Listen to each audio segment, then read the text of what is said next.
Selamat datang kembali. Pernah kepikiran nggak sih kalau sebuah kisah yang umurnya udah ribuan tahun itu sebenarnya bisa jadi cermin buat jiwa kita hari ini? Nah, kali ini kita akan coba selami makna yang tersembunyi, yang sangat personal dari sebuah kisah di surah Al-Baqarah. Kisah yang mungkin udah sering banget kita dengar, tapi jangan-jangan kita belum benar-benar paham isinya.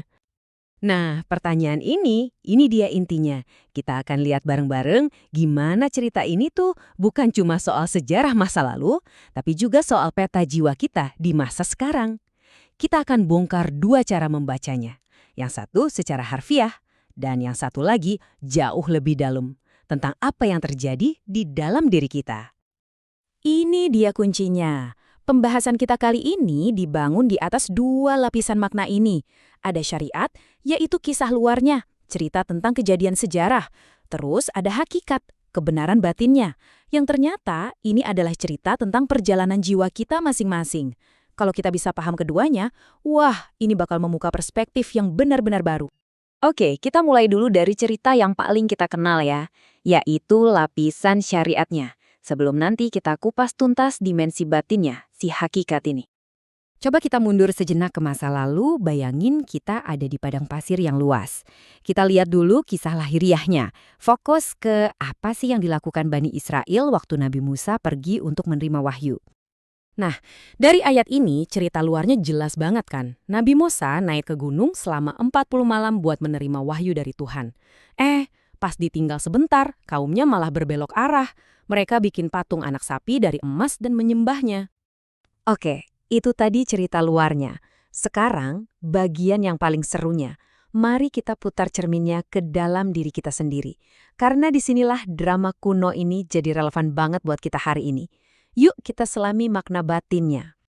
Jadi gini, dalam bacaan spiritual, 40 malam itu adalah simbol dari periode pemurnian diri. Tapi, apa yang terjadi waktu bimbingan spiritual itu hilang? Waktu Musa di dalam diri kita, suara hati kita lagi nggak ada. Jiwa kita secara default akan kembali menyembah anak sapi emas kita sendiri. Apa itu? Ya ego kita, keserakahan, ambisi, apapun yang kita dewakan di zaman modern ini. Jalan ceritanya menuju penebusan dosa ini nggak kalah dramatis. Ada sebuah perintah yang kedengerannya, mengejutkan banget di permukaan. Tapi di baliknya, ada instruksi spiritual yang sangat dalam. Coba deh, bunuhlah dirimu. Ini kan perintah yang kedengerannya ngeri banget ya. Tapi, masa sih maknanya harfiah? Apa sebenarnya maksudnya dalam konteks spiritual? Nah, ini dia jawabannya. Ini poin yang paling krusial. Perintah ini sama sekali bukan tentang menyakiti fisik. Ini adalah sebuah metafora yang dalam banget untuk apa yang disebut para sufi sebagai fana an-nafs atau kematian sang ego. Penghancuran diri kita yang palsu. Nah, ini keren banget sih.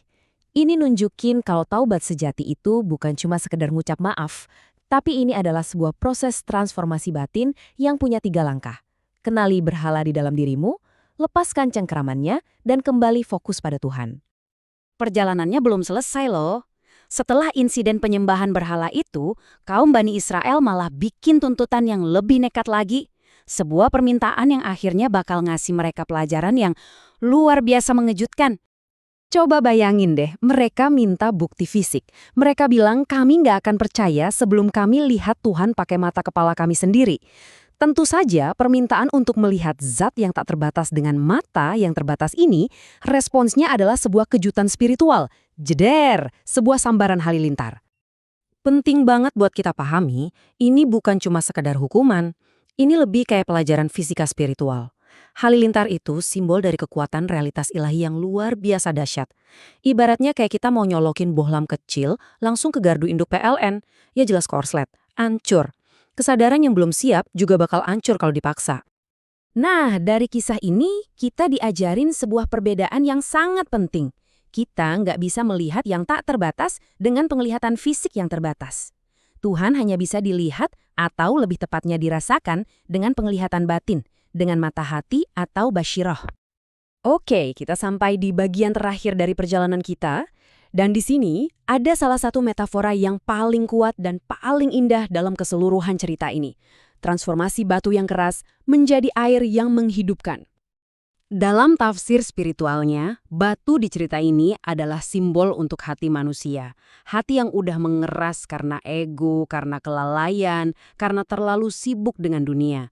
Keras, tertutup, dan kelihatannya mati. Tapi kemudian datanglah sebuah perintah.